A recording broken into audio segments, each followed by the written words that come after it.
Hello and welcome everyone to the second episode of the Tuesday Night Smite podcast. My name is Robbie Dog.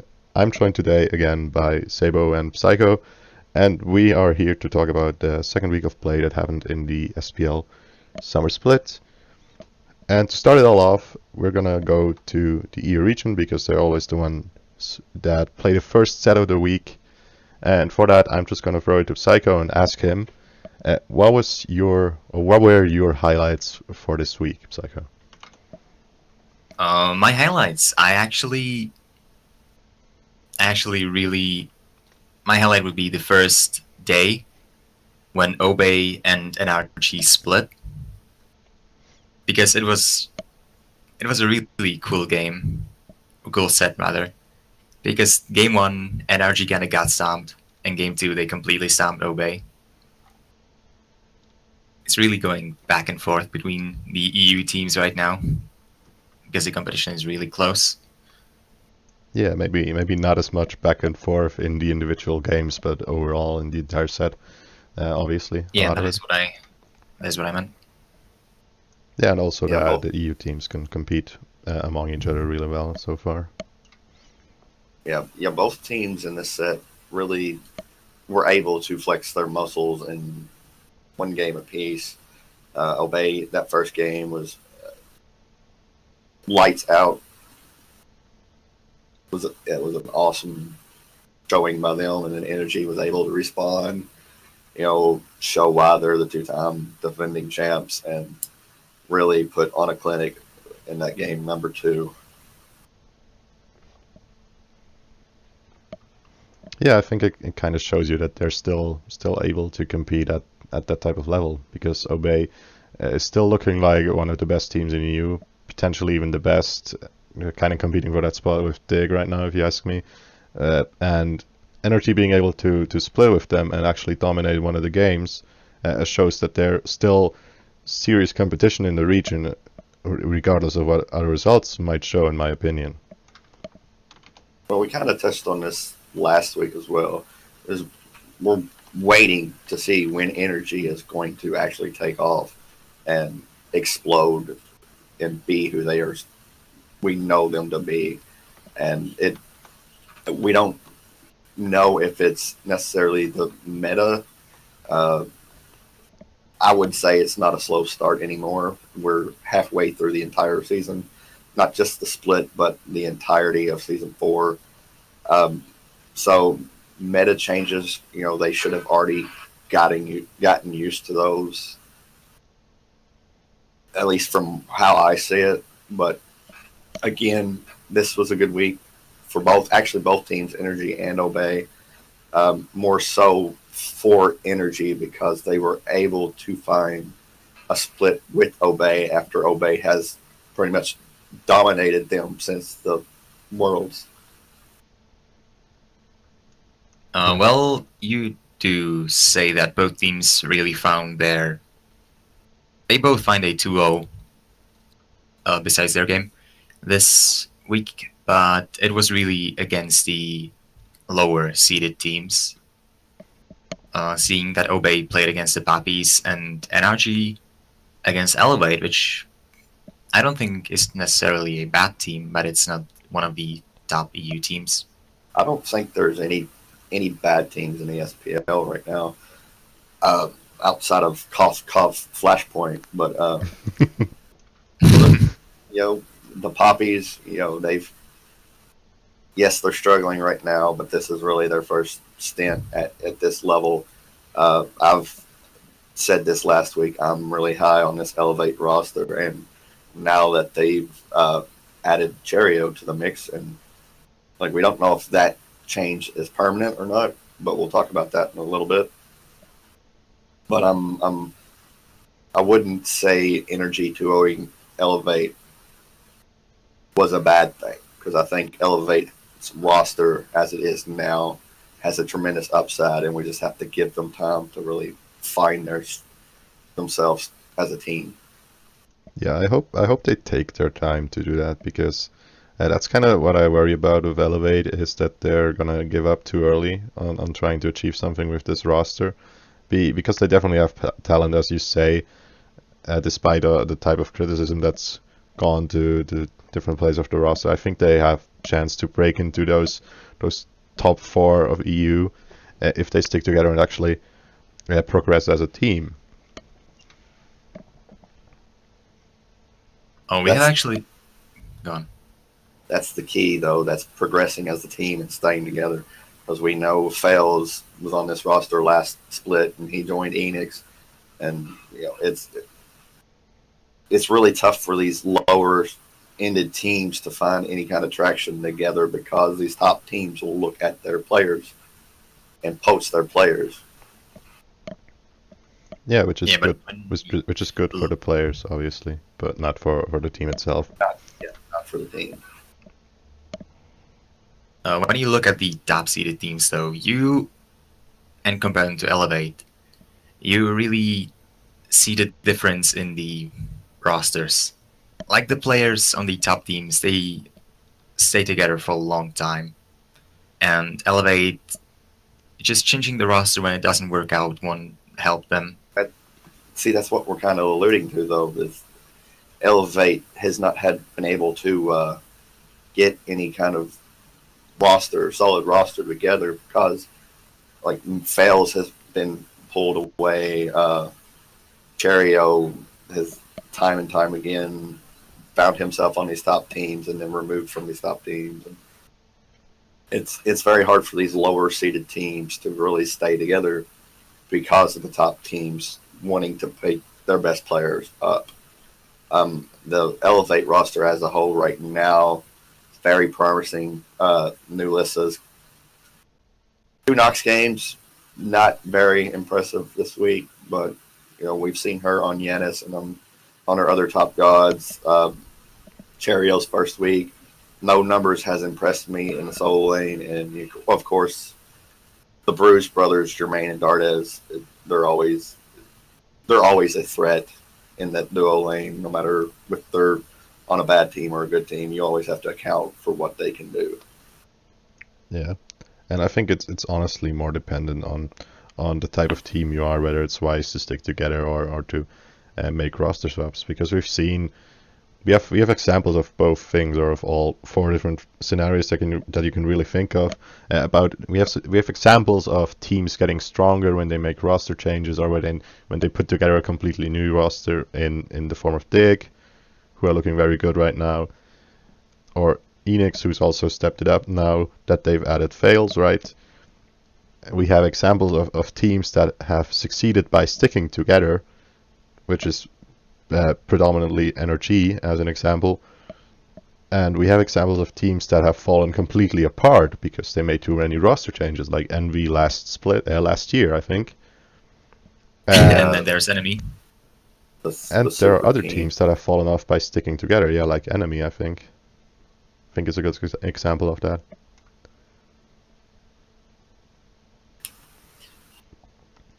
Well, again, it's going to be hard for these lower seeded teams to keep their players. I mean, if you just look at the one example that has been able to, they started out as a low seeded team, nobody saw them doing much, and then exploding onto the scene. Well, you look at Rival first and foremost. I mean, nobody thought they would do what they did at the Gauntlet. Everybody was expecting Enix and Energy, but they kind of played spoilers, and they've been hot ever since.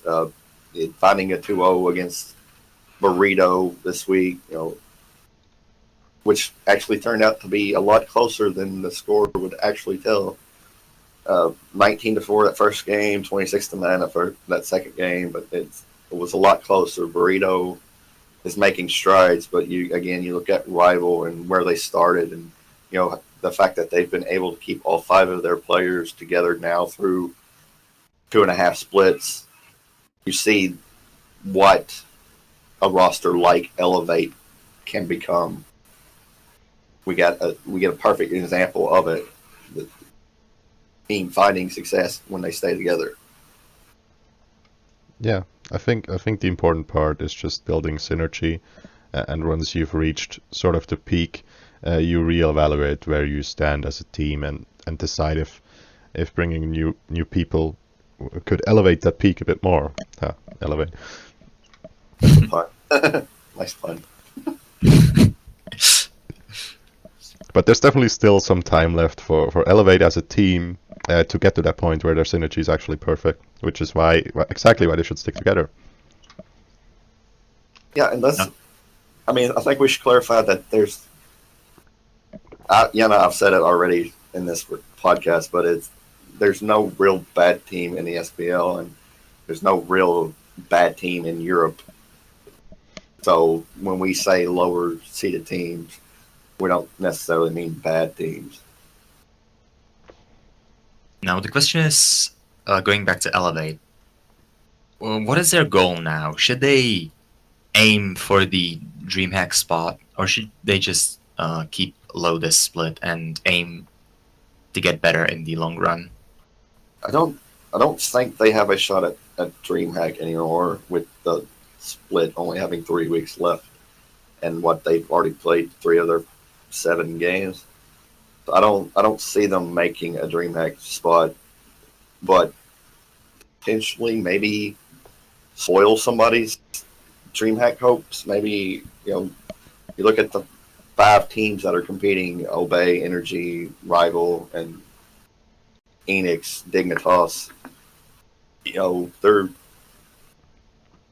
if they can find a split with one of those teams and play spoiler for one of those teams, they could have a big effect on who makes it to DreamHack. I think the goal as a team in the SPL always has to be to aim for that land spot, right? You just even if I don't think it will be possible to get there for Elevate in their current state, I think it's what their goal should be, and their goal should be to reach it with their current roster without making any more swaps, in my opinion. But I think it's definitely good if you set yourself a high target that you can go towards, right? It's not necessarily that's not their goal to make land. It's that it's not possible at this point. I don't think they have found a single split win. They have 1 point through 2 weeks. So I just think it's mathematically impossible for them right now, and they need to be focused on getting better and taking these wins off of teams that are ahead of them and that are looking to make DreamHack. Maybe they can play spoiler, and maybe they can grow from this experience and make some noise in the fall, where it is so much more important. Every game is that much more important because that is the lead up to Worlds. Yeah, that's what I'm saying with that, like, with striving for the DreamHack spot, right? Is that they just keep going even though it may not really be possible for them to reach it anymore. They just have to keep fighting to improve. Because that's how you improve, in my opinion, is by challenging yourself and always trying to win, obviously. Well, yeah, expecting that they don't make more roster changes and stick together. Anyway, I think we should move on from talking about Elevate and talk about the rest of the EU week, if I can say that. Yeah. And we actually, just talking about it as a whole, we saw the higher seeded teams winning all their games on Saturday. We actually saw almost every EU game was a 2-0 except the split with Obey and NRG. Yeah, that was exactly the case. And you always had a sort of team that I would rate as being the higher ranked. Like if you look at first day even Burrito against Enix, you clearly put Enix a couple levels above Burrito right now. And the same is true for most of Saturday's sets, even though a lot of them are a bit closer, especially sort of the last one that happened that day, which was Enix against Dignitas. Yeah, I think it's safe to say that there were no surprises in EU. It was pretty much chalk all the way through. The teams you expected to win won. a lot of the games were closer than anticipated. Burrito Rival, as I mentioned, played a really good set, um, despite what the score says. Uh, Dignitas beating Enix 2-0, I don't think surprised anybody, whether or not you want to say Enix needed a split or not. That's a whole nother I story. really wanted Enix to win. Well, I see, mean, that's the thing. They're down. They've played 4 games, 4 sets already, and they have 7 points. Right now, they are going to have to win out and have some help from other teams to be able to realistically secure a DreamHack spot. And that 2-0 that lost to Dig really did not help them in any way. I mean, last week I had Enix as probably I saw them as the best team in Europe, but the second week they didn't really show up against Dignitas. But I don't necessarily think that is just Enix playing bad. It's just Dignitas is a bit. They just outskill them in the game. And I still think that Enix is still one of the top teams in Europe and will probably still make DreamHack. Again, it comes back to mathematics and how many points are available to Enix as compared to the other 4 teams that have not played, already played half of their games. Because we got 5 weeks, each team plays the other team once. And so it's 7 split, 7 matchups. And so Enix has already played 4. A team like Rival has only played 2. So mathematically, Rival has more points available to them. And that's why I say Enix is going to have to win out and have some help. Yeah, but I think it's fair to expect them to get some help if you look at Rival's current level, and if you look at Rival's current level and compare it to the other teams that I would put above them, I think it's fair to say that they will probably drop some points along the ways to the likes of Dignitas, Obey, Energy. Oh, they hold it by Energy. That they'll probably drop some games to them.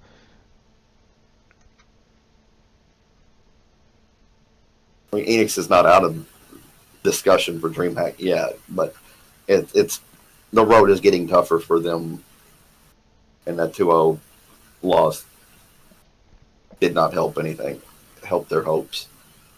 Yeah. I think what it's mostly going to come down to, honestly, is their set against Rival, which is actually going to be next week, from what I'm seeing right now. Because that advantage in the head-to-head that either team could earn there by scoring a 2-0 could really make a big difference when it comes to DreamHack. Yeah, and EU has a larger opportunity to make DreamHack just because there's 4 spots instead of 3 that we see in the NA. And I said this last week. That set with Rival and Enix will probably decide who goes to DreamHack. So, if Enix is able to find the 2-0 over Rival, I very much think that they are in DreamHack. If it's a split, or if Rival 2-0s, it's very much in favor of Rival making it over Enix. So, in all realistically, Enix has to have the 2-0 over Rival. They can't afford a split. There's still a chance that both teams will go to DreamHack, though, looking at the rest. Both Obey and NRG playing 3 games and currently tied at 5 points. But they've already played each other, so and they both have to play Dig. So yeah, well, if they drop games to Dignitas, well, they still. EU is just awkward right now because of the competition. Well, I think we are all in agreement in saying the 3 best teams are probably Dig, Obey, and Energy, right? I don't think it's as I'm clear still not sure. between Energy and the other two lower teams. I think Dig and Obey are clearly a level above everyone else. Even though Obey has played against both Enix and Energy, right? I think their level can still elevate a bit higher, and that they have a chance to really secure DreamHack that way. I think Energy, Enix, and Rival are all gonna fight for the spot at this point, because the head-to-head between Rival and Energy has already come out as a split, and I think the remaining head-to-heads are gonna really decide it. So Enix against Rival, and Enix against Energy.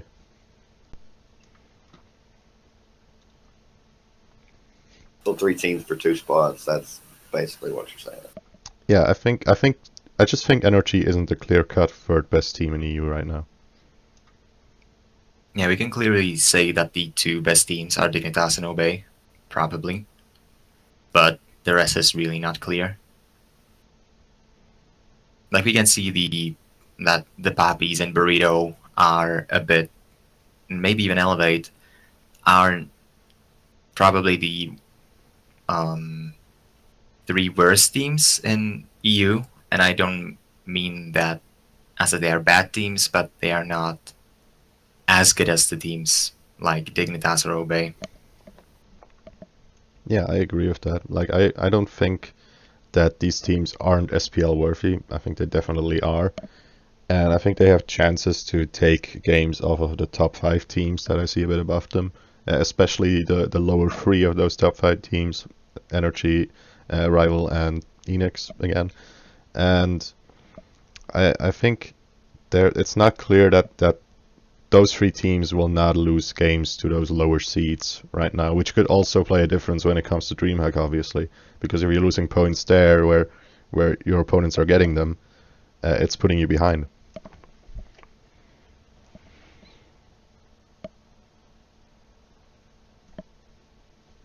If you know what I mean.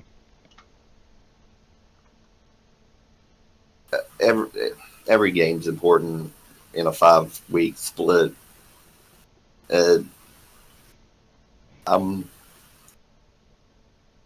mean, we can, like you said, Obey, Dignitas are clearly the top 2 teams.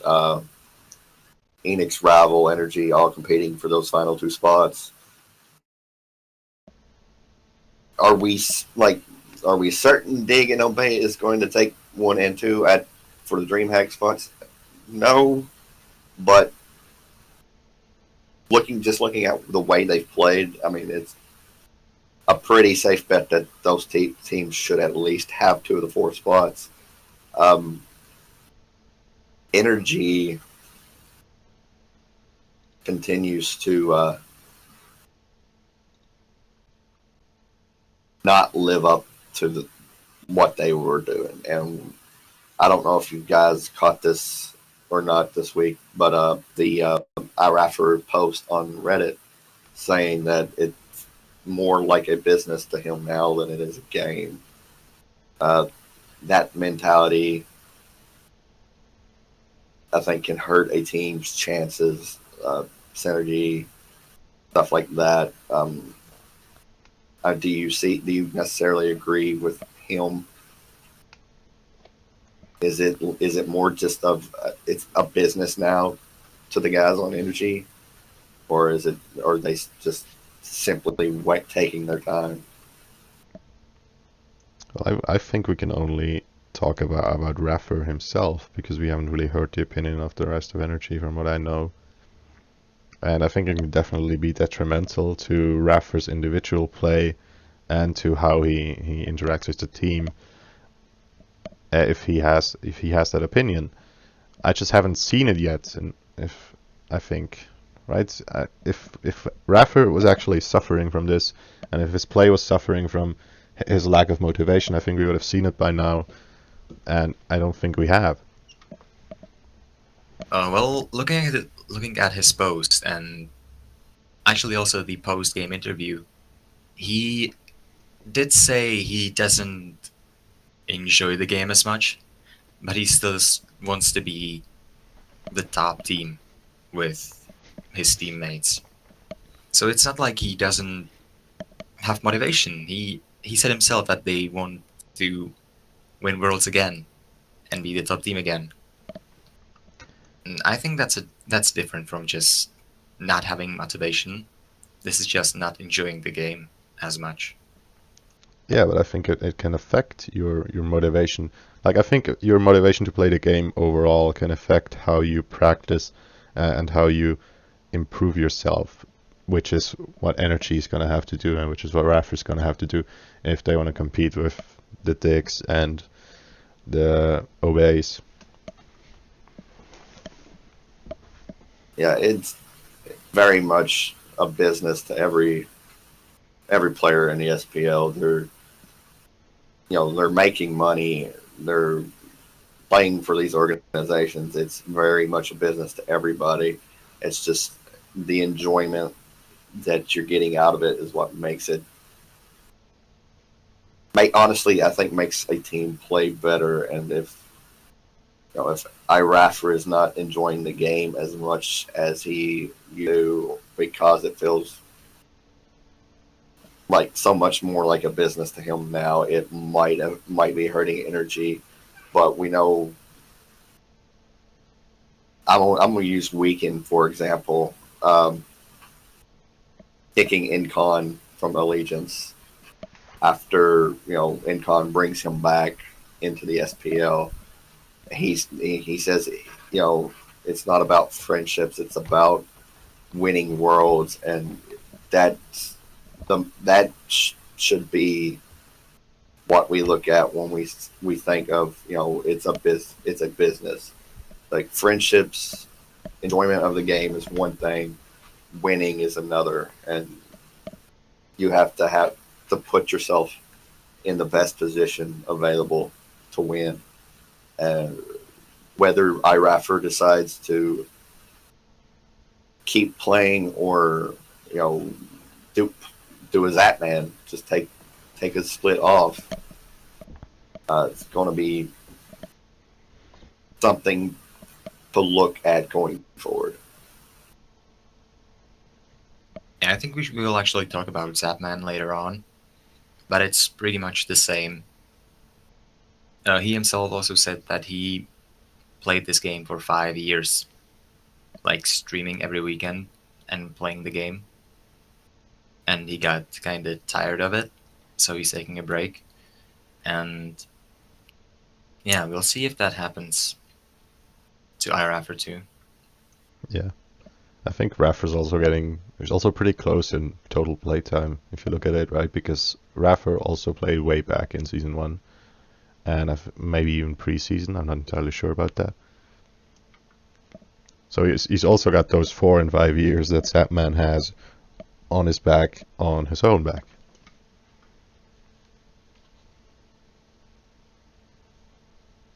Or maybe they will pull an MLC and just say they will take a split off and then find themselves on Noble. But that would require Raffer to get kicked, which I don't think is going to happen. Before we go over to NA, let's look at Elevate one more time. Cherio coming in to replace Nika. It's not permanent yet. We don't know if it's permanent, but Nika has removed Elevate from his Twitter. Was it ever Elevate Nika or Nika Elevate? It's Nika now, right? I've heard that there was some association with Elevate in his Twitter handle, which I've also heard that there no longer is. So I think that's sort of a telling sign, right, that he's actually gone permanently. That Cherio's the permanent replacement. I mean, we've talked about the Elevate roster already, so I don't know if we should go further into depth, but we've heard Cherio likes these Guardians and wants to switch to support. Is that something that Elevate is? Because we've seen him on Enix last split play a lot of these Guardians in the jungle. Maybe that's something that he can bring to Elevate, and that these Jameer and Athena jungles that he's so prominent on and well known for can be brought and changed, help elevate, change their playstyle, and maybe catch some people by surprise. But this, what are we looking for from him individually on this roster? Not the roster as a whole, but just for Cherio. Well, I think what I'm mostly looking for is for just generally higher individual skill of him on the traditional assassin picks, in addition to the sort of Chank Guardian picks that he could bring out as well, right? Because he has a versatility, and I'd say his overall level is higher than Nika's, which is why I fully support their decision to swap the player out. Nico is struggling anyway, and I think he was holding Elevate back a bit, as hard as that may sound. So I think it's a good idea to replace him with someone who's a bit individually stronger than him. I think we did get into this earlier, but Elevate should really find someone who fits the team. I don't know the relationship between Nika and the team, but it wasn't really. They weren't really showing up, and that can also hurt the. Do you call it morale of the team? And just replacing Nika with Cherio. Well, if he's a better fit for the team, we don't really know yet, just judging by one game. And I think we will see that as the split goes on. We can't really make any. We can't really get any results from 1 week with the team. Yeah, I think them removing Nika already shows, like after 2 weeks only, already shows me that the morality in the team was a bit down, and that they didn't think Nika really fits inside of the team.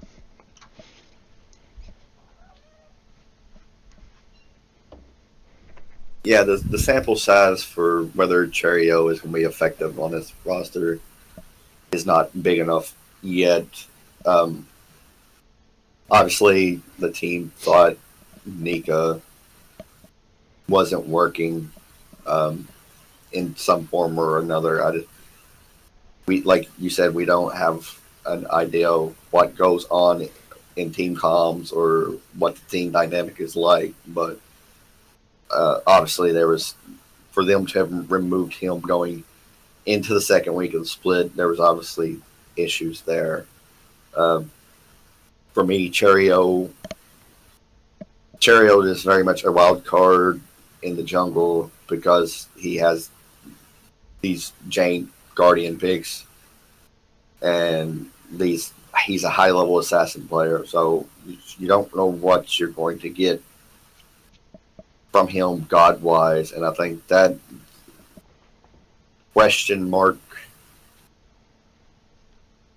those question mark picks make him a valuable member for this Elevate roster going forward. Yeah, I think especially because they're a bit. We've generally called them like one of the lower seeded teams in EU. I think sort of these picks that are Chank, that are a bit cheesy because they're just so unexpected, and because you can't really prepare for them as well as you can for the traditional picks, can bring Elevate an advantage against the other higher seeded teams.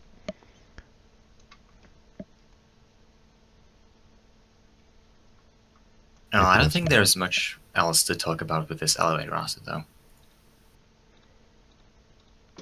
Yeah, I'm just generally excited to see how they're going to perform moving forward, how Cherio's going to fit into the roster. I still don't see them placing higher than 6th in EU, as we said, behind those 5 top teams. Well, probably not until they find. Not this split. They won't be a top team this split. Maybe next split if they find their way to play. And also with Cherio, we might see them move a bit higher up, but right now it's definitely not happening.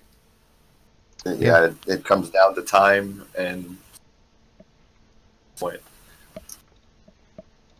Give them time, a lot like everybody, gave rival time. Give them time, give them a chance to get better, and we'll see where they're at. Fall, maybe even spring split if they decide to stick together for season 5. But I think now we can move on to the North America side of things, and well, I want to start on Thursday with the games on Thursday. In particular, E United finding the 2-0 over Eager. At this point in the week, we didn't know that Zap Man was going to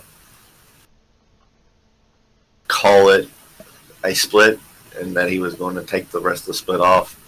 But, we kind of got the idea of that Sam was not going to work out on this roster. E United really beat them up in both games. I know game 2 was a little bit closer score-wise, but to me, it looked like E United controlled this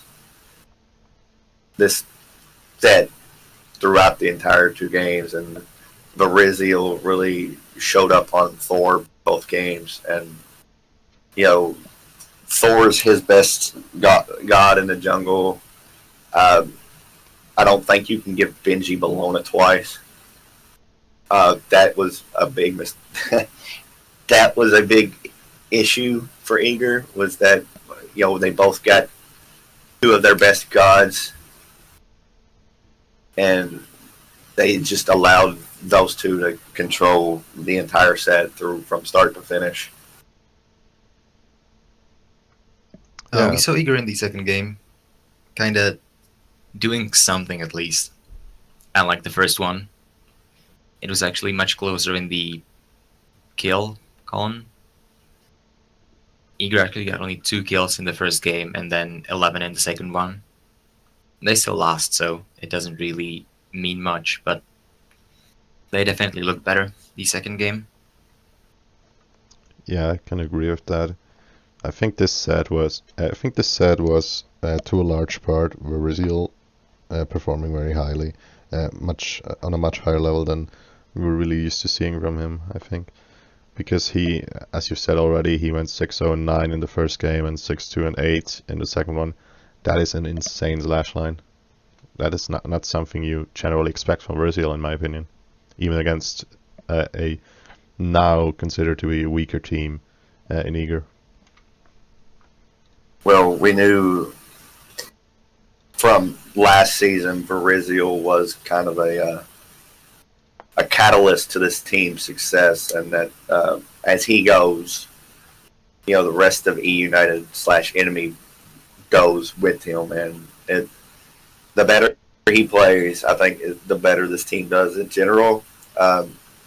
We kind of saw it later in the week against Allegiance, where they focused out Varizio, and we saw him struggle because of it, and we obviously Allegiance was able to 2-0 E United later in the week.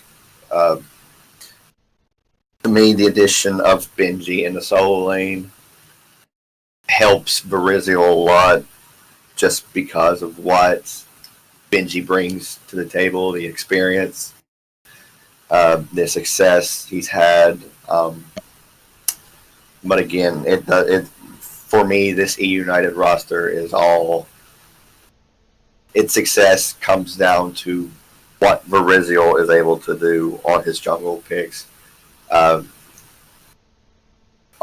the roster is very strong. Panda Cat, Chaos, Polar Bear Mike, all good players, but the team performs better when Varizio plays better. Yeah, I think that's fair to say. I think it's fair to say that Varizil himself as a player is just a high impact jungler, meaning that he's either gonna have a great game or a pretty bad game, right? Sort of feast or famine as a person, not as a god itself. Oh, it's kind of hard to talk about this because he did really play Arachne 2 games in a row with Sunder. Was it 2 games in a row? Like, I think it was just the one game. oh, was it? I think it was game one. Oh, and that's my mistake. Yeah, it But was just one game. He played Bologna in the second one. 7 junglers were banned. Like 7 other assassins were banned, and Yeah. Weekend picked Ramada. So the god pick pool for him was very very limited in game one, and so the Arachne was for me was a pick that says I really like playing this character over all the other ones that are available to me right now. So, and obviously we seen the start from them in the camp clear, the speed of the camp clear that they were able to do. It's obviously something they've practiced. Don't think they were expecting to have to pull it out, but it's obviously something they practiced. Yeah, I just think it wasn't the right composition to use it against, or even the right itemization to use against the composition that Eager had drafted, right? Because they have a couple of gods that do very well against Arachne. Ravana is one, obviously, because his CC immune kick thingy that also makes him untargetable, as far as I know, completely removes her webs from him, so she has no ability to chase him down at all. It's also pretty hard to kill a Bologna with an Arachne because she obviously is very strong at countering basic attacks. Sol can simply use her own speed boost to escape from your webs. So she didn't really have a lot of targets on the side of Allegiance, which is why I think she didn't succeed at all in that game.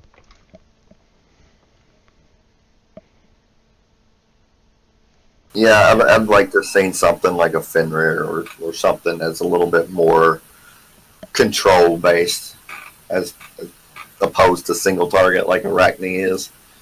A little bit more control from them in that game, and I think that it's a lot closer than it actually ended up being. I personally think there were still better junglers left open. Naja, for example, against this camp in particular.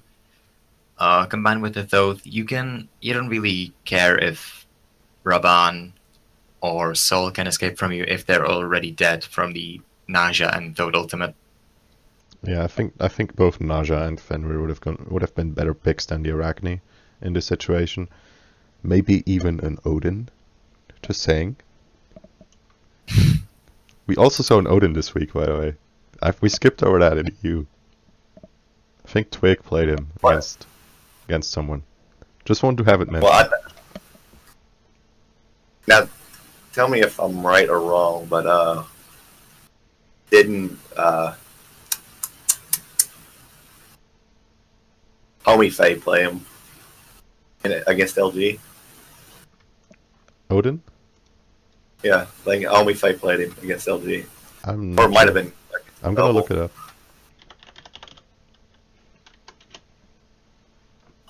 Anyway, we saw it, and that's cool. Yeah, we saw Odin. It's always fun to see these picks that we don't always get to see. Nox, we saw, 3 times this week? He was played once, Odin, so it was only one game. Yeah, I think it was Twig. Twig who played But we saw against the Nox, Puppies. saw Arachne, got to saw Bologna support. We skipped over Bologna support as well. But yeah, as far as E United goes, kind of up and down this week with the two 2-0s, one for them and one against them. But you look at Allegiance, the team that did 2-0 them. It was, I don't want to say it was a one-man show because it really wasn't. Weekend was in position to get all the kills, but there's no is by no means a one-man show. Cyclone's been impressed me again this week with just how he was able to really effectively zone the entire team. Met Yankee was very impressive this week in mid. Soul, he played Ice this game too, right? Oh, yep. Yeah, very control oriented, very effective this week. Niruma, the new support to this team, really stepped up. I mean, Allegiance split with LG, and we saw what LG did to Monkey Madness later on in the day. I mean, are we safe to assume that Allegiance and Luminosity are the top two teams? I think that's a statement you can make right now. I'm not sure if it's gonna stay that way until DreamHack, but I think it's pretty safe to assume that it will, because they just look so much better than the other teams right now, in my opinion. I'm still unsure about ALG, but LG is definitely the top team in NA. After Eager kind of fell out the split,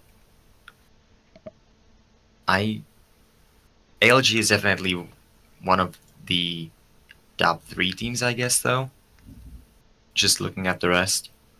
Probably Monkey Madness also up there. But I'm not really sure if they can take the number 2 spot. Like, we haven't seen them play against... We haven't seen them play enough to assume that. Well, regardless, It does sound weird, but they look... They have... They are not a... They are a team in the top half of the scoreboard, for me, is how I will say it for now. I think we're finally getting to see what a lot of people thought we would see from ALG in the spring, coming off that gauntlet run in the fall split of last year, adding Oceans and Cyclone Spin and PVM, making the run through super regionals to get the wild card spot. Yes, they lost to the Latinum team on the world stage, but they also gave Energy a pretty decent set. We thought, I think a lot of people thought that they would show up more than they did in the spring split, and I think that they finally found their footing and that they're right where a lot of people expected them to be at the beginning of the season, and that's top 3, top 4 team in North America. Yeah, I think that's something that we can actually said at the start of the spring. Something like that, you're an idiot if you don't think ALG is a top 4 team. And turns out he was one split early, but he was still right, technically. And I think what really shows this progression of them as a team, of ALG as a team, are in one sense Matt Yankee starting to settle into the mid role really well, right? Because I think now in this split he's really started to pick it up and to become one of the more scary mids in NA, where he hasn't really been that for me in the previous splits. And obviously Neuromao coming in as their support seems like he's sort of revitalized the entire team as well.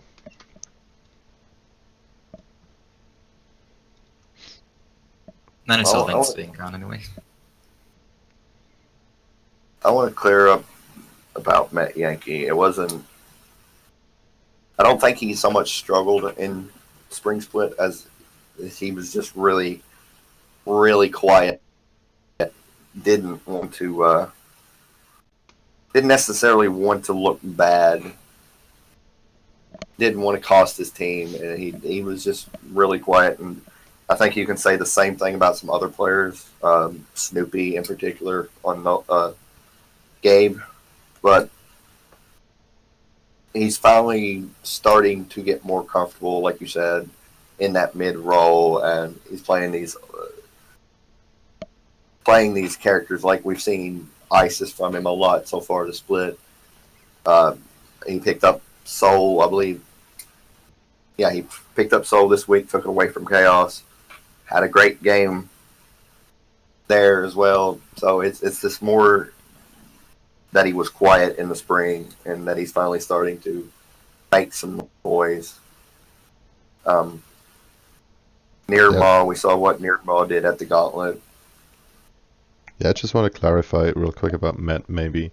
When I say that he looks like one of the scarier mids, and then I meant to say, honestly, that in the spring he looked about average for a mid laner, in my opinion.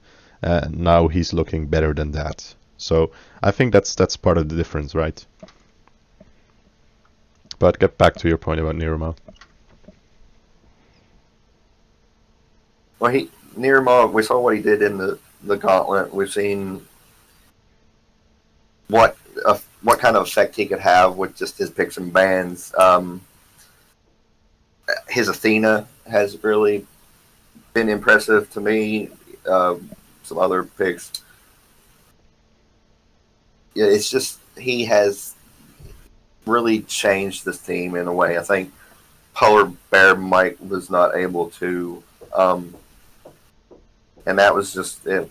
They look more confident, and I don't know if that's because of Nirmal or because that the four of them outside of Nirmal who have had an entire split now, but the team as a whole looks more confident. Yeah, I think also their play style has changed a bit, right? They're putting more weight on Cyclone's performance, in my opinion, and I think that has also helped them because it's finally letting Cyclone out of the cage a bit again. His best performances are always when the team's sort of centered around him, and when he's allowed to carry, which is what he's really done in like I think about 4 of the 6 games they've played so far, which is really impressive. Yeah, looking back at the old AFK days when the teams were just really dependent on Cyclone Spin carrying the game. Yeah, I honestly really I really like seeing this again from Allegiance. But yeah, now I also have like I said last week, I'm really reminded by this ALG team of how AFK played during Season 2. So it's not surprising to me that Cyclone's again looking like a really strong player. Now I want to say something about Matt Yankee as well.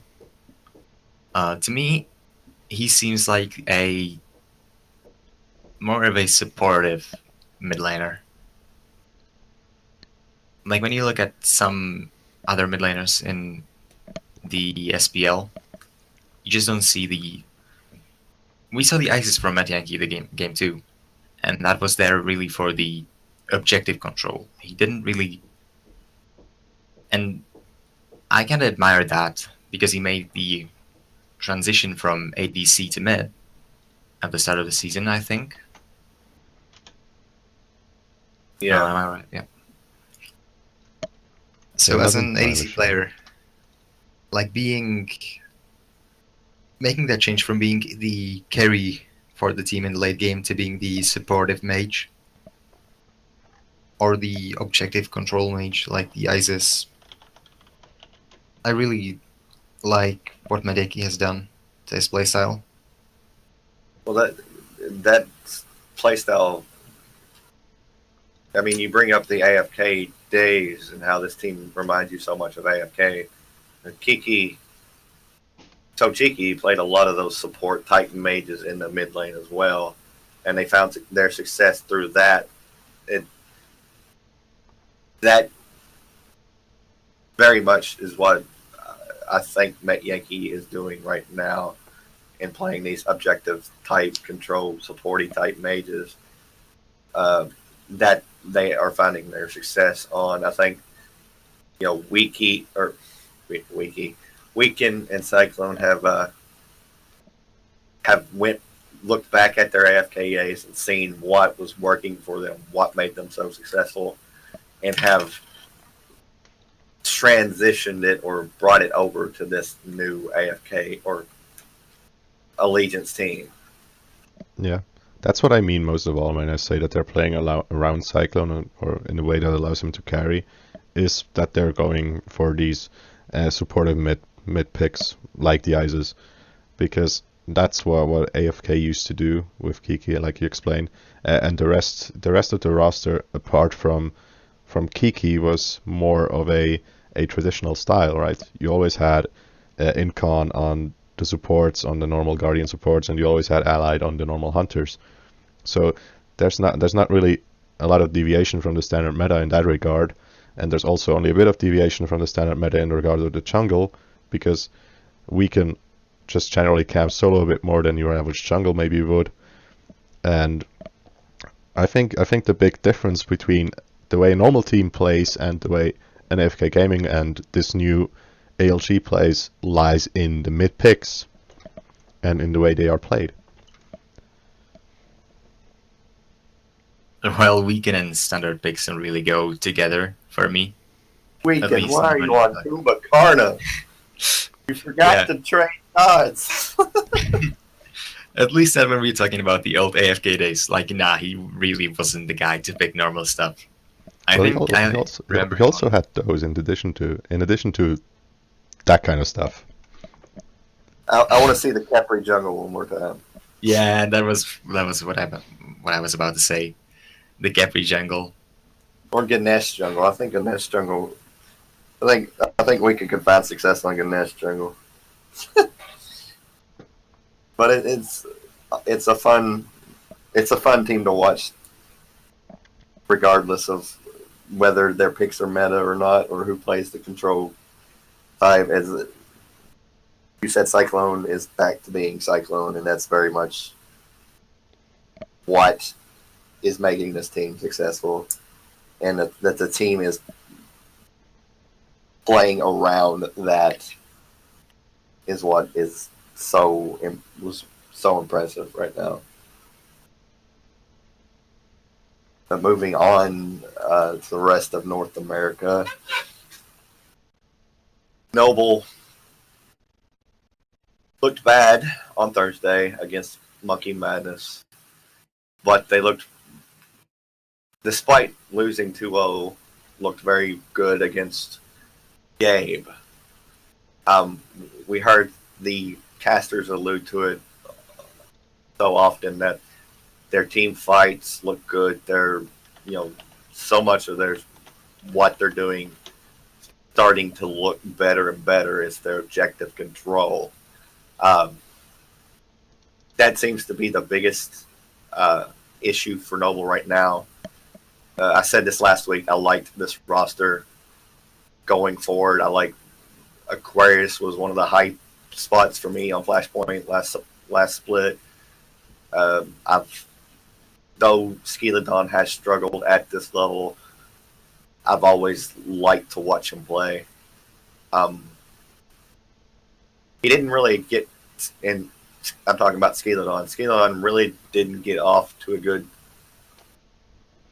games in either of this set, but he was able to recover nicely and kind of smooth out his gameplay.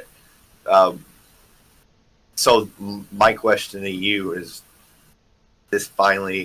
are we finally going to get to see what Skeledon is capable of? Is his struggles behind him?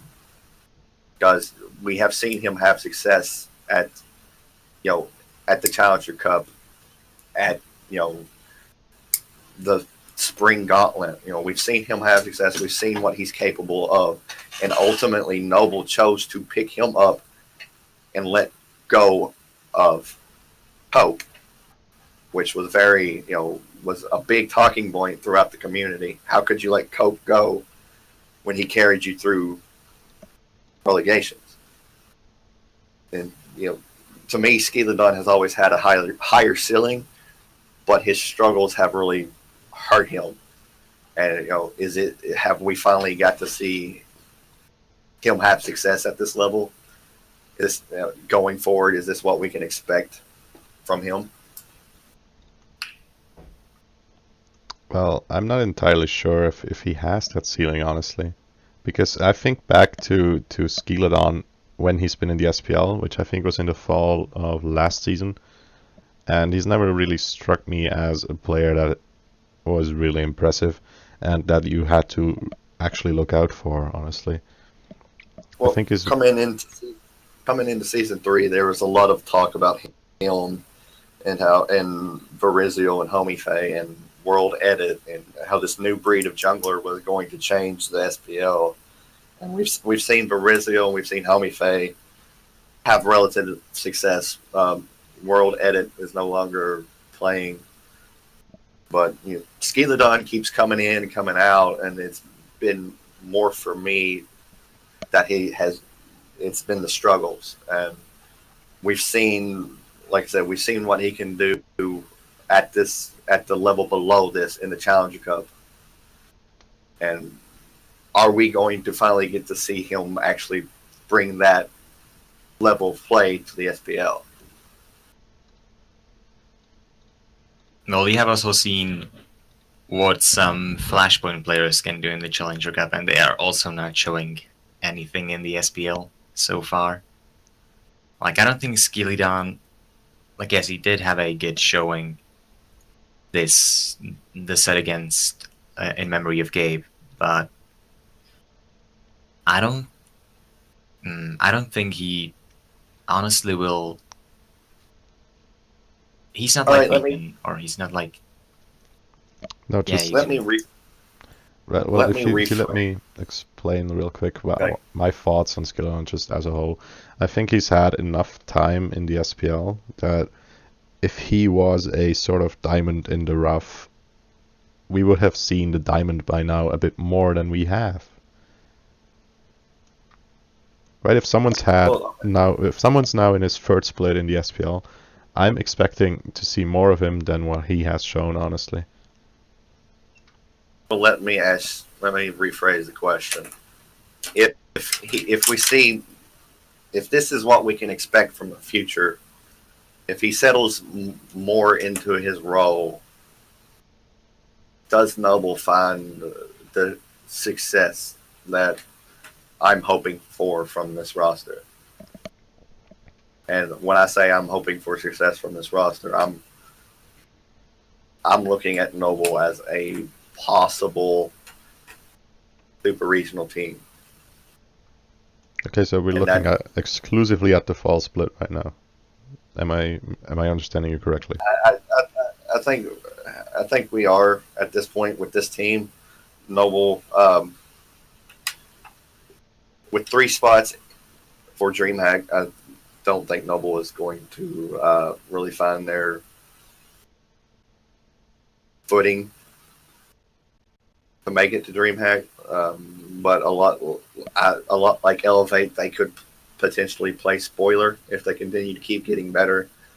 And a lot like that Elevate roster, I'm looking at the fall split to see I'm looking for them to be successful in the fall split. I'm high on this roster. I don't know if you can tell, but I am really high on this roster. Well, I can see them having success in the fall split potentially if the team sort of improve as a whole. And I think that will also require Skeledon, which I think is a question mark. But outside of that, I'd say they have room for. I'm not sure what the word is right now. They have room for growth, and if that growth sets in, I think they can be a more serious contender in the fall split. Right in the summer right now, I don't think they have a lot of chances left to realistically take games off of the other teams. Against the top teams, it's going to be rough, and they've already had their set against one of the lower level teams, I'd say, in IMOG or Gabe. The one set that they have left where I think they have a serious chance of splitting and of going 2-0 is the one against EU. That's going to come up at some point. Outside of that, I don't see them getting a lot of points and leaving a lot of marks in the summer split right now. Outside of course, probably 2-0ing FP as well, because FP is pretty much free FP at this point. Oh, Oh, we talked about this before the podcast. How we thought, Noble, Flashpoint, and pretty much Eager were all 2-0s, 3 points for the other team. After seeing this match against Gabe, I'm not so sure that they're necessarily going to be free points for the other teams. I do think that they could find a unexpected split against somebody and could really play a factor going forward about who gets the DreamHack spots. I don't think it's fair to them after what we've seen say that it's going to be a free they're free points any longer. Well, I took more the opposite thing from that match against IMOG. What I took from it is that IMOG has a lower level than I was expecting, rather than Noble having a higher level than I was expecting, really. I understand that. Yeah, you can see I can see that as well.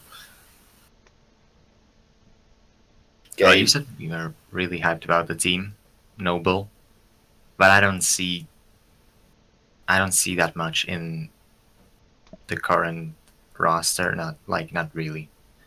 I'm more hyped about United actually than I am about Noble. I'm excited about E United as well. We also talked about E United before we started recording. How we thought, they're playing the long game. They're looking for the fall split before they really make their move. But I'm also thinking E United is very much concerned with this split in making it to DreamHack. Is it their ultimate goal? No. They want to make it to Worlds, obviously. So this is a growth period for them. They want to work on their communication and their synergy. E United is playing the long game, but they're all very much relative right now. Noble, to me, is playing the long game as well. And just like Elevate, they keep this roster together. I'm looking for good things from them. Yeah, I see more good things coming from United, honestly, because I would value their players a bit higher than those of Noble. But I definitely think Noble has room for improvement, as I said, which I think the same thing's true for United. And we'll see who grows in what way going into the fall split, and potentially going into DreamHack if United manages to qualify. Room for improvement for going back to Noble once again. I don't disagree with room for improvement, but I don't think they will be a top contender. I just don't think the current players can be better than teams like LG, for example. I just don't see that happening with Noble right now. Yeah, I think I would agree with that, just because of someone like Skilodon on it. Obviously, we haven't seen a level from him that would work for me in a top tier team, and we haven't really seen that kind of level from most of their players, right? Even Wowie and who do they have as support? Wobbin. Yeah, even Wowie and Wobbin haven't shown to me that they can be top tier players in their roles. And I think it's more unlikely that we see all of those players, just everyone except for Stealth, who has shown it to me, get to that level simultaneously in the fall split. Then we have the same thing happening on a United.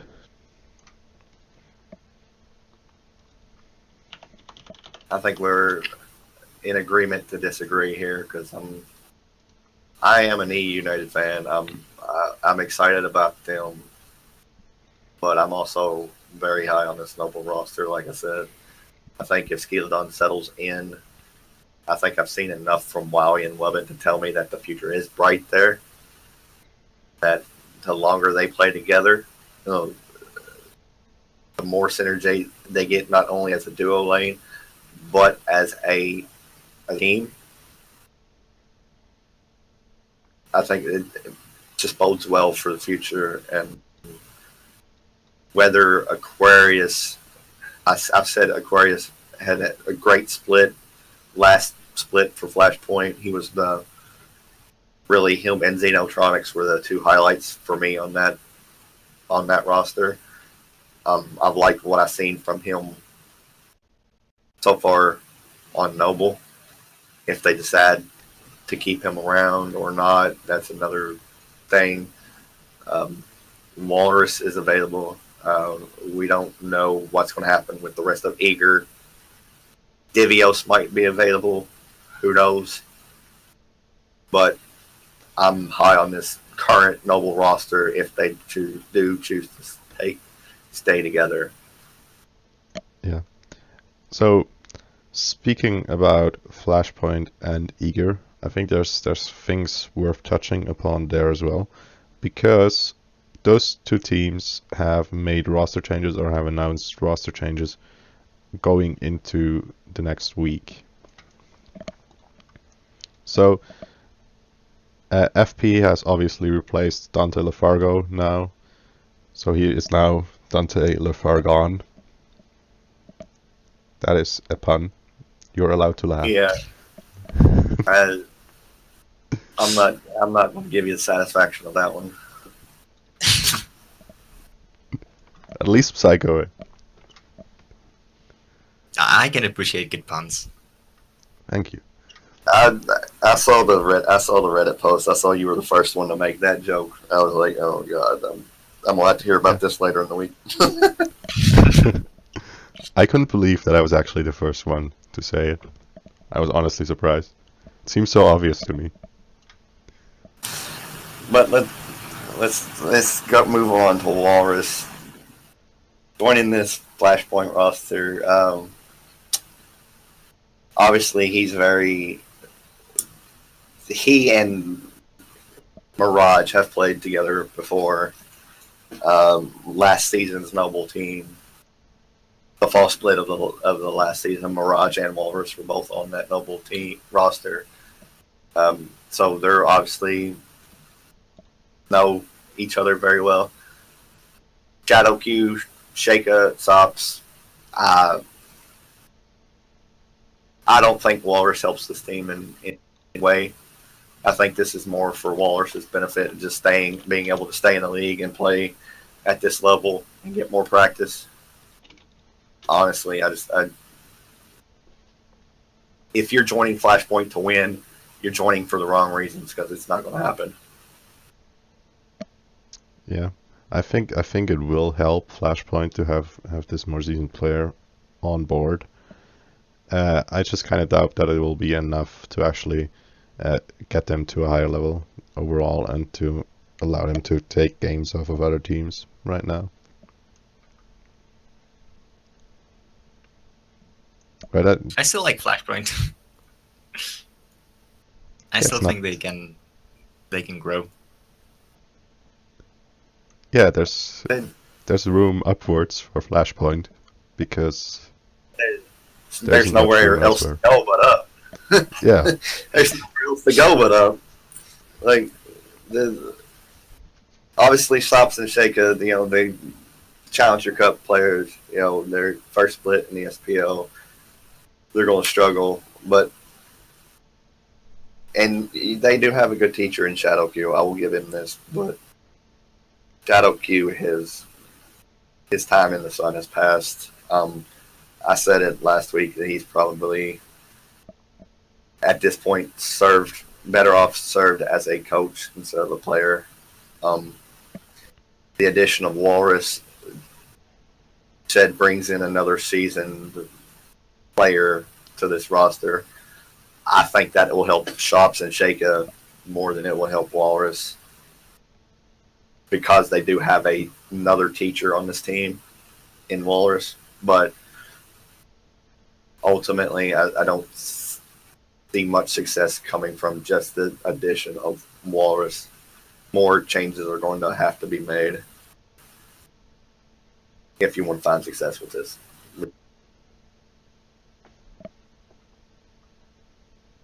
Yeah, I just think, like I said last week, that I think Flashpoint's not going to win a game this split. That hasn't changed so far because we've not seen any growth yet from those new players. If you ask me, Sops is the only one that's really.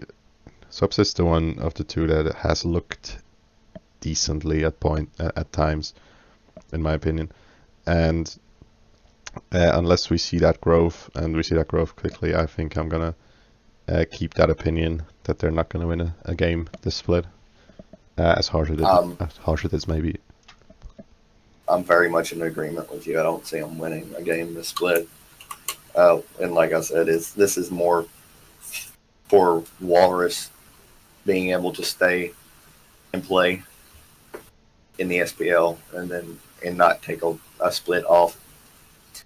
It's more, it benefits him by finding a team, whether it's a bad team like Flashpoint or than it is to not find a team at all.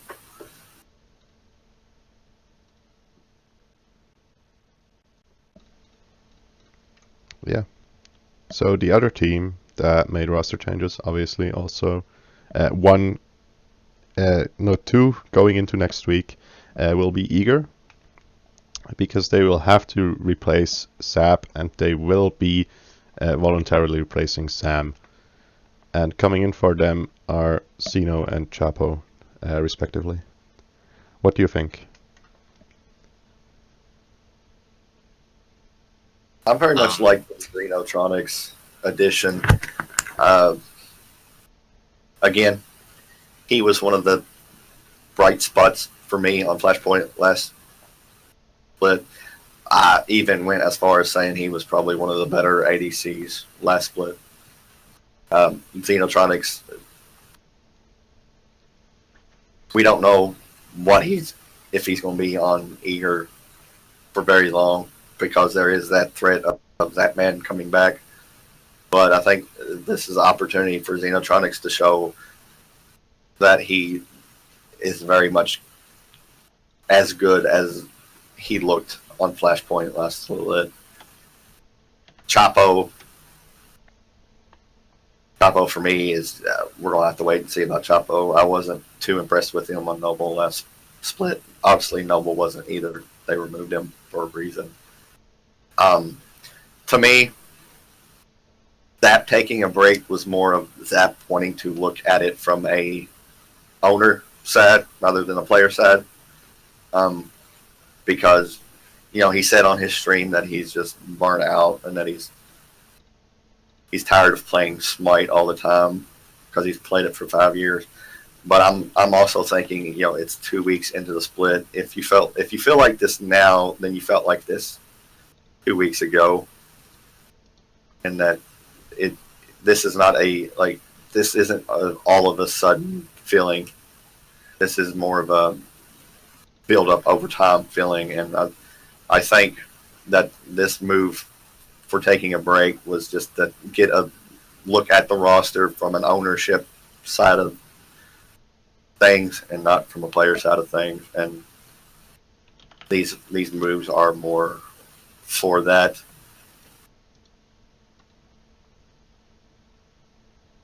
No, I think it was similar to iRaffer, because we did touch upon this earlier on. Zap just wanted a break. it's not really looking at the team from the owner perspective, but just the point of taking a break, just not playing the game 24/7. That said, I don't think Xenotronics will bring more than Zapman did up until now. Because sure, Xenotronics is a great. Well, he did have a great showing last year, but we haven't seen him play in Season 4 that much. Until we see him play more games, I don't think we can judge him. Yeah.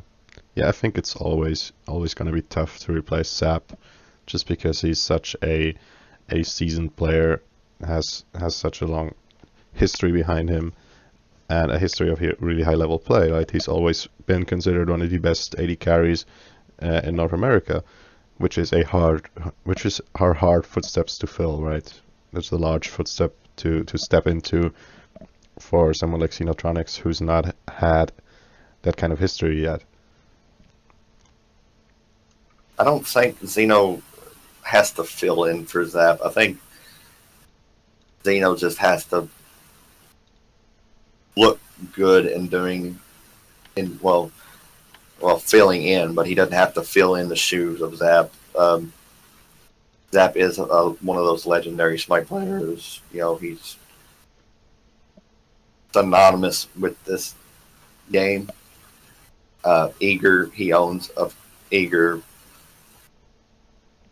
Eager doesn't have a presence outside of other high-res products. They have a Paladins team. They had an SPL team, but Eager is not in League of Legends. It's not, Call of Duty. It's Zapman's baby. Smite, other high-res products is where it's getting at. For Xenotronics, if you're expecting him to come in and fill in, don't. I just want to see him play well and play well with this team that has had success without him. And I think we've heard Zapman allude to it on his stream before. We've seen him fill in as a replacement in the jungle before. Zapman, if he does decide to come back, it doesn't necessarily mean he's going to be in the hunter role. I mean, he has expressed a willingness to play jungle, and so if Xeno has success with this roster, could very well see Zapman come back in a jungle role, not necessarily in the hunter role. That would also very neatly solve the DJ Pernicus issue, if you think about it. It's not out of realm of possibility. Like I said, he has expressed it before. And if Xeno plays well, I think that's very well what could happen. Yeah, I'll believe you when I see it happening, honestly. Because before that, I remain doubtful about it. But I guess it's a possibility that we can consider, or that SAP can consider. Well, you are kind of neglecting Chapo right now. Yeah, well, Like we did talk about Xeno, but what if it's the other way around? If Chapo has a great showing in the jungle and Xeno doesn't do that, get in the ADC role, then we might as well just see Zapman going back to ADC, and they will keep Chapo. That's very much a possibility. I mean, it works both ways. I mean, Zapman, we know what he does in the hunter role, and he has said that he would play jungle if he has to. So it's very much Zapman, seeing which player plays better. Could very much be that. That would be an interesting sort of strategy to do. Just to see which which role will be easier to replace, and then replace that one with yourself. We could brilliant. also see wholesale changes coming to Eager. We don't know what they're going to look like in the fall split. I made the point of saying Devios might be a free agent next split. Same thing with Yeah. Best and Aurora. They might be free agents too. We don't know. We don't know, and that's why I'm saying Zapman's taking a break was because he wanted to get a look at the roster from an ownership point of view. Yeah, and I think he's gonna take a look at several rosters from a different point of view, because as far as I know, this Eager roster is not going to be competing under the name Eager anymore, from what I've heard. So we could very well see. I think so, yeah. So we could very well see Zap going to an entirely different team in the fall and making that team Eager potentially. Yeah, that's a good point. Maybe Monkey Madness finally finds another sponsor. Oh yeah, they're still lacking one after all. So it seems like a possibility. So let's talk about Monkey Madness for a minute. Wait, first I would like to talk about something else real quick, about Sam being kicked from Eager now that Zap is gone.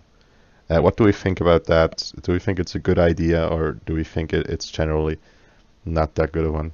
Psycho, I'm going to give you the first word on that one.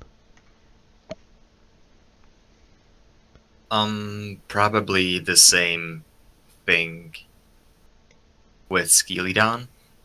Like, if there was, like you said, if there was a diamond, we'd already see it shine, at least a bit.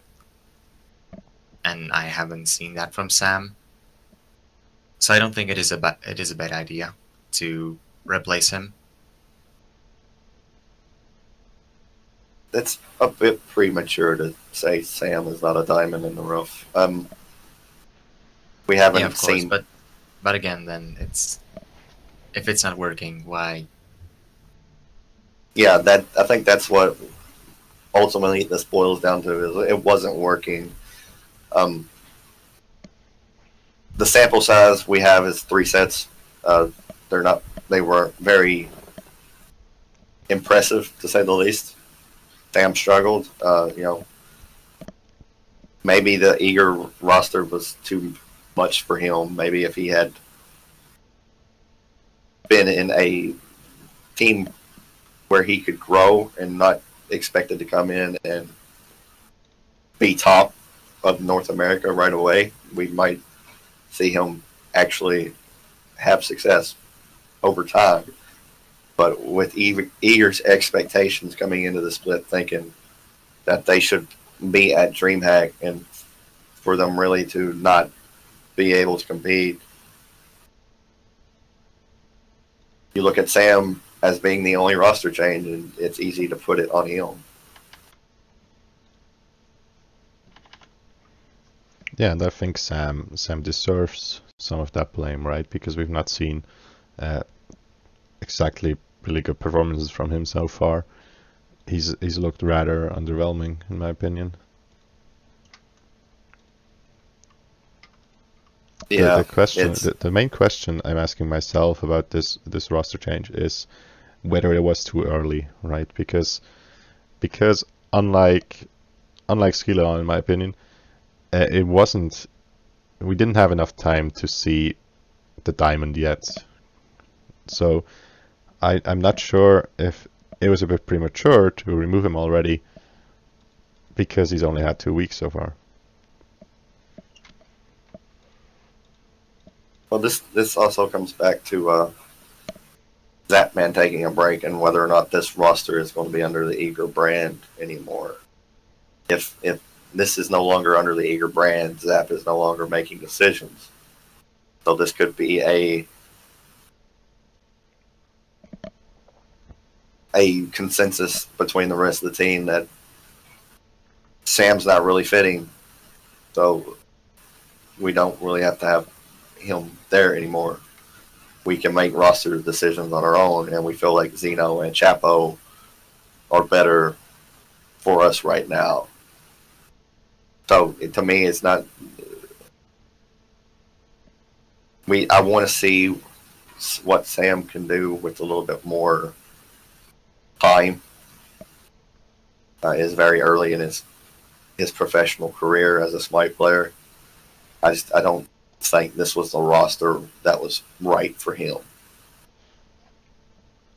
Yeah, I think the roster with Satman in it might have been, right? Because I think Satman stated at the start of the split that they were gonna try and keep playing with Sam to see how he would improve and how he would fit the team.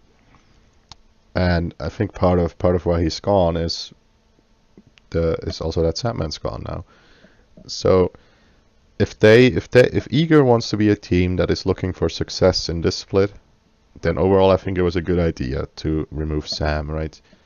Otherwise, I would have rather seen them keep him and keep playing with him for the rest of the split, and then make changes if they think that Sam's now reached the level that they want to have from him, honestly.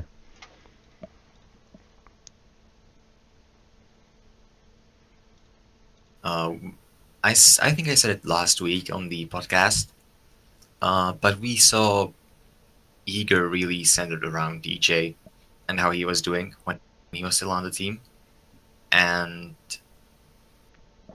I also said that they will have to adapt to Sam if they want to continue being a top tier team. And I think that put way too much. If Eager didn't want to do that, it would put too. Simply put, it would put too much pressure on Sam. And I don't think he's ready for that as a very new SPL player. So he was not really the best choice for Eager if they wanted to continue what they were doing before DJ was kicked. Yeah, I've always thought that this new Eager roster needed a different playstyle from the old one with DJ leaving. Because no one's gonna fill his role really.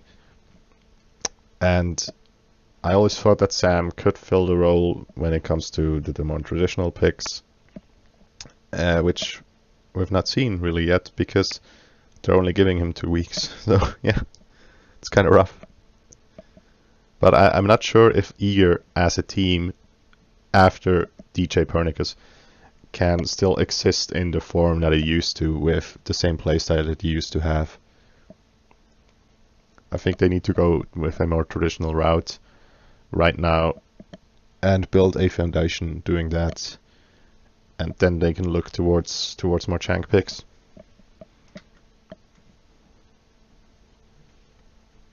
Yeah, the quote unquote Eager meta was going to take a hit without TJ. We've alluded to it already. What we said last week about how Sam is going to have to adjust, or the team is going to have to adjust to Sam. That they couldn't keep doing what they were doing because DJ was such a big part of it. And so it's not, I don't necessarily say Sam was, what was wrong with this team, but since he was the only player new to the team, a lot of blame is going to rest on his shoulder, and it's really unfair to him.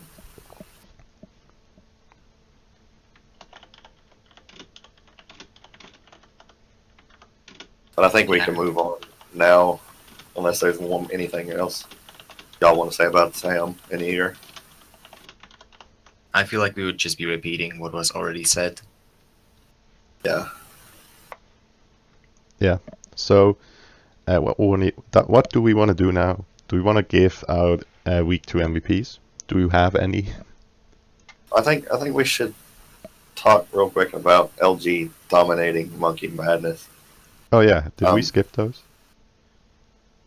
Yeah, I think we haven't touched on LG and Monkey Madness yet. Okay, then go ahead. Really dominant performance. both games, LG we thought MM would be able to split. I don't think anybody expected a 2-0 for MM. I thought a lot of people was expecting them to split, but LG really, for the first time, this split dominated a team that we thought they could. Like this, what LG showed me is in this split is what we could actually see from them going forward, and that is just a dominant in a team. Like I had all predictions wrong for that week, or for that day. So except the LG MM match, so they just had my back. Yeah, I was expecting a 1-1 from this set. I was pretty surprised to see how extremely good LG performed and how very poorly Monkey Madness performed in comparison to them. And it was surprising to me, honestly. I expected them to be competing more, like you said, and I can't really see a reason why right now why they did so poorly, which is like the most shocking part. It's not an easily fixable problem, right? It is just generally getting outplayed at every stage of the game in almost every way imaginable, which is insane. Well, see, the whole thing with Monkey Madness right now is they're a lot like what Enix is doing. They have 7 points through 2 weeks, and they've already played 4 matches. The difference to me in those two teams is we've seen much higher highs from Enix, much better play from Enix. Monkey Madness has just been kind of cruising along, like you know what you're getting from them. They're not really making these, oh my god, what just happened type. They're not surprising anybody. They're just kind of cruising along at a pace that is, I don't know how to put it. I mean, they haven't really been challenged outside of LG, and LG is just LG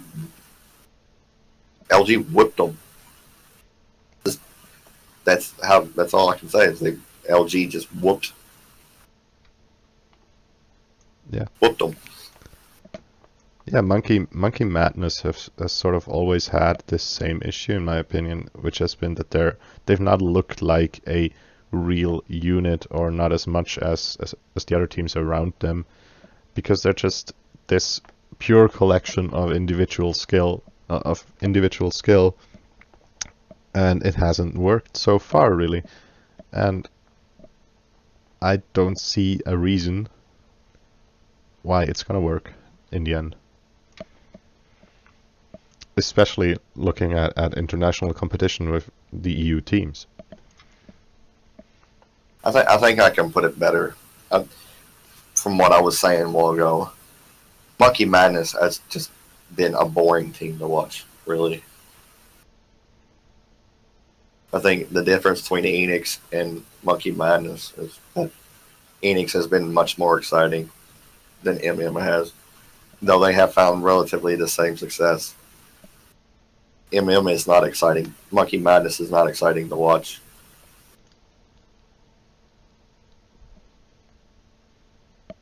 Like sticking to the normal. Nah, it's just not really. There's not much else to say. You summed it up pretty much perfectly. Like Enix and MM around the same point, but Enix is fun to watch. I don't think there's much else to say about Monkey Madness than this, really. At least not from my perspective. Yeah, I tend to. I'm in full agreement.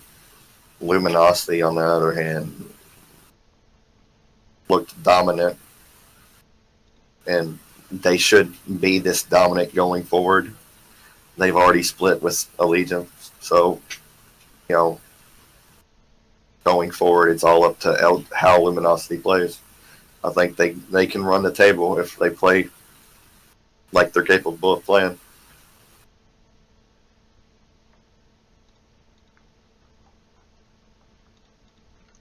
Yeah. No, LG has looked really impressive in this set. That's all I really have to say about it, honestly. I think that's what it mostly came down to, is LG looking perfect, almost. Yeah, and you look at the remaining schedule. I mean, EU, the only one that's you look at, because they already played Allegiance. They've put in Monkey Madness behind them. They should 2-0 Eager. They should 2-0 Flashpoint. And realistically, they should 2-0 Noble, even though I'm high on Noble. I do think LG is that good. E United should be the only other team you look at as being able to possibly split. But with Luminosity, it should just be what you expect from them going forward, that they should be able to pretty much 2-0 everybody else they have left. Yeah, I think that's fair to say. So I do not see how this team is not going to end up in first place, looking at it right now, because they have looked so good, especially in that last set. Well, you can say that ALG has looked just as good, but ALG has a much tougher. The meat of their schedule is still ahead of them. LG has pretty much, with putting the split with ALG and Monkey Madness behind them, LG should have the easier road to first place. ALG. Yeah. That's all I can. Well, all I can say. Yeah, just the last thing. split, go on. Yeah, sorry. I'm gonna let you talk after this. Yeah, just the thing I think is that ALG seems more likely to drop a set still or a game still than LG does, just because of the type of competition they're gonna be facing, right? Remaining schedule. Now, what I wanted to say is that last split, and pretty much the last, well, a long time, Eager and LG were kind of battling for the top one spot in NA, and now Eager's kind of out of the question, so Luminosity is basically the best team in NA right now.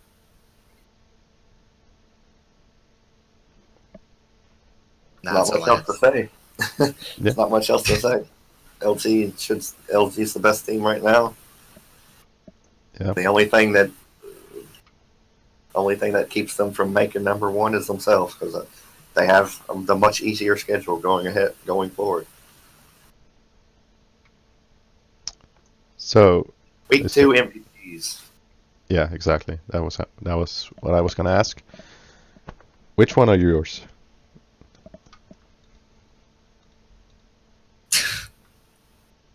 Silence. Everybody Yeah. is silence. No one wants to It- make this It's commitment. it's really hard this week. It is. There's no one performance that stands out above the others. I mean, before Sunday's match against ALG, I would have easily said that Verizio would be my week 2 MVP. But then ALG, realistically, whoever was running the picks and bans for ALG deserves it. Deserves week 1 MVP or week 2 MVP for NA. Well, I think I'm also going to give it to an ALG member, but I'm going to give it to Weekend, because he looked really good in both of their games against United, and I think he had a massive impact there.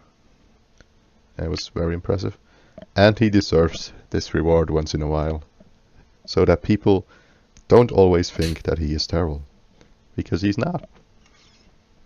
A lot of people hate on Weekend. Yeah, sometimes deservedly, sometimes not. Not yet. Sometimes deservedly. I mentioned that he kicked Incon, and a lot of people don't like him because Incon's such a popular player in the community. But then again, it's a business first. And if he feels like he can win with another roster, then that's what he's going to do. So I don't hate him at all. I just want to explain that to people. He's not necessarily a bad guy. It's that he wants to win. Yeah. So, Psycho, which one would yours be? Now is the time to choose an NA MVP. Honestly, I still see Flashpoint as a good or not that bad team. So I gotta give it to Zapman. Because like he kinda ran the game, or both games, against Flashpoint. Yeah, that's also. See, I would agree. That's a good point. He didn't run both games against Flashpoint, and then also he kind of struggled, or the team as a whole struggled against E United on Thursday. So, I that's what, like I said, that's why I'm not naming Barizio my week 2 MVP, because even though he had a great performance in his first set, the second set was not anything to be impressed with, and that's mainly why I can't name that man. Well, yeah, you do say that, but then again, what if ALG played 2 games this week? Like, there's so many ifs. Yeah, that's that's too many ifs. We'll just leave it at Like, that. yeah, like both your players will you kind of give MVP to is because they played 2 games and in one set or 2 sets, and in one they showed up great, and the second one was really not that good. But then again, ALG only played 1, so I don't think it's fair to judge by this. That's why I say it's hard this week to pick MVPs for Yeah, either. it's really hard this week. By the way, I just want to say, I think I'm reading here on the wiki that Team Allegiance's coach is Kabam. So if you want to credit someone for picks, just credit him, maybe. Capalm is the MVP for this week. Yeah, Even though he's not a player, but still. Good. So NA MVPs. Now, EU side. God, where do we begin? Twig looked impressive. Pretty Palm looked impressive. Anybody on Dignitas, I I don't know. It's it's harder to pick an EU MVP than an NA MVP for me. That's honestly how it is this week. Yeah. Like the funny thing is, it's harder for EU because they all looked really good. Okay. I'm just going to come out and I'm just going to give it to Variety, just because he looked good in both their games. Like, he was a big part of why Dignitas 2-0 Phoenix. Like, that's what I'm just going to say it's Variety for me. Variety and Kabam. Way to go, Sabo. Yeah. I was gonna give mine to Adapting because I thought he looked really good in all games they played, even in that heavy loss to Obey, and he looked consistent. So I think that's worth something. That he looked just a level above the rest of his team, in my opinion. I would probably have to give it to Fails again, like last week. Again, just because he really looked great in the game they won. And Dignitas is just above them right now, so yeah. It's actually really, really hard picking just one player. Yeah, it's understandable. But I gotta go with that. So in that case, we have our MVPs, and the question I have for you is: do we want to discuss anything else right now? We're already at an hour and 50 minutes, or do we want to wrap it up now? Well, I think we can at least talk, or we can at least point out that there was more Sunder changes on Monday than what they said on the patch on Wednesday. The percentage damage that you take is getting a hit as well. So if you saw this on a High-Res Ajax's Twitter, Thunder is, I believe, going down from 15% extra damage to 10% extra damage. And then Improved is going from 25 down to 15. Yeah, and that is obviously quite a heavy hit to both stages of Thunder, right? The upgraded one and the normal one, because the normal ones are also getting its damage reduced, I think, which was the nerf they announced on last Wednesday, and that one is staying as well, right? So it has gotten its damage reduced and gotten its damage increase reduced as well. Yeah. And the cooldown also took a hit. Okay. Yeah. But much needed in my opinion, because it's really annoying to play the mana solo lane and get 3 Sunders to the face. So basically, we will see less Sunders now. Yeah. The question I'm asking myself if we'll see any at all, right? Because it is quite a hit. It's now at half of what it used to be before the initial nerf to Sunder, right? Because it used to be at 30% in the upgraded version. I'm always gonna pick Sunder. I hate Sunder. I always hated Sunder. Such a fan active. So you're just glad to see it gone. I'm glad to see it gone.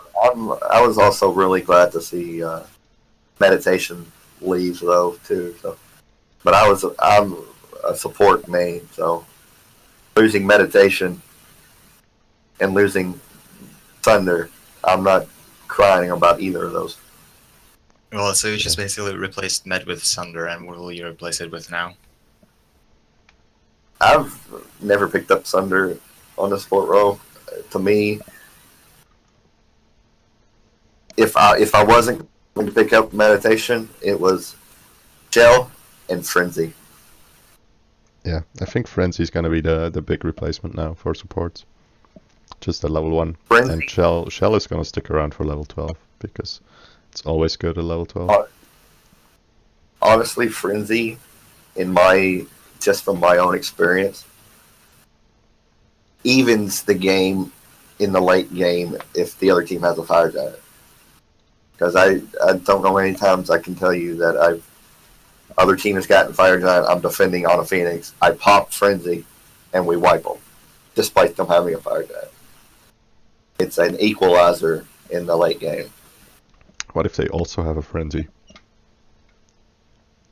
That's where it gets scary, because I have had that situation where I've had Fire Giant and popped Frenzy. But if you catch a team without a Frenzy, very much going to be in your favor. Yeah. So Frenzy's the new Sunder. You heard it here first. Yeah. I've been picking up Frenzy since they added it back. Yeah. And then the death still changes, I think, is the only other thing we can talk about. But honestly, the only thing I see coming with the death total change is that Bologna and Osiris are no longer going to be automatic pick bans in the solo lane. I think more of the Warriors will get a look at. We've already seen the rise of Wukong coming back into the meta. Hercules is always Vamana. You'll see more Vamana. I just, with the Sunder changes, or with the Death Throw changes, I just see more options out of the solo lane other than just Bologna or Osiris. Yeah, I think That I will agree be with thanks that. to the death stall change as well. Yeah, we were just talking about. I mean, coupled with the Sunder, I just kind of. What? Yeah, so Death's Toll. Death's Toll is gonna bring ability-based warriors. Well, the nerf is gonna bring ability-based warriors back into the solo lane, probably. And I kind of went away for a while, and I thought we were still talking about Sunder. we were not. We had already gone to Death's Toll. You did. Come on. All right, cut this Dude. part of the podcast. We're not cutting anything. Nothing gets cut. You heard it here first. All raw footage. This is us in our birthday suits, completely out there for you. Well, I'm. Oh, by I'm the way, not. actually, I'm. Yeah, go on. I'm not in my birthday suit. I'm always naked. What are you talking about? Okay, this podcast just became mature. Yeah, it's no longer PG. It's Yeah. now rated R. Damn it. I'm just gonna go back to Death's Toll. Actually, I'm done. I wanted this to get weird. It's already gotten weird, but hey. Moving on. I played one game with Arlang today, and it seems like Death's Toll still heals him for 16 because of his dog, because it technically hits counts as 2 basic attacks. So we might see more of Erlang Shen. Okay. Erlang OP now. Heard it here first as well. I hope so. I hope not. I hate Erlang. I love playing him. Yeah, because he's OP. I like Erlang. I like warriors in general. I like Erlang. I like Wukong. I like, with the Death Toll changes, we should see more of those coming back into the meta. It's not just going to be Bologna and Osiris.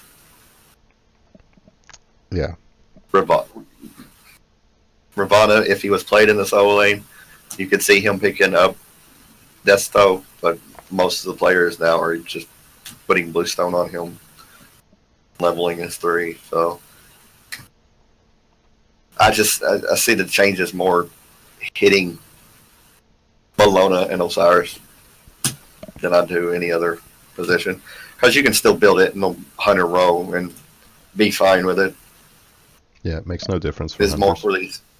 The change was more targeted for these cleave-based characters.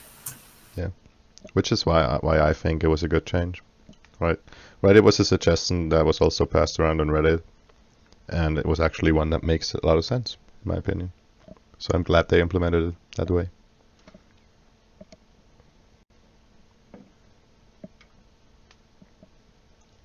So yeah. I think that about ends it for today. Unless you have something to add now as well. Do we want to do shout-outs? Other members of the community that maybe our listeners would enjoy going to, maybe Twitch, watching them stream, or finding their YouTube channels or anything. Well, if you want to do a shout out, you can do that. For all I care. All right. Well, my friend has recently started streaming Smite on Twitch. We've been friends for almost a decade now, so I know him pretty well, and he likes this game. He really was the one that introduced me to Smite, and so he's been playing for the better part of 3 years, and he's recently started streaming on Twitch, and I think people would enjoy watching him if they go watch a stream. And T Peter 15 is his name on Twitch. Go check him out. Give him a chat. Say, hey, Sabo said to come check you out, and might even see me in his stream. It's whether he's streaming with me in a game or if I'm in the chat. Yeah. Definitely go check him out. Yeah, good. Psycho, do you have a shout out you want to give? Yo, DM, I know you're a Trial of King Hercules main now, but I still want to see you play against Flashpoint.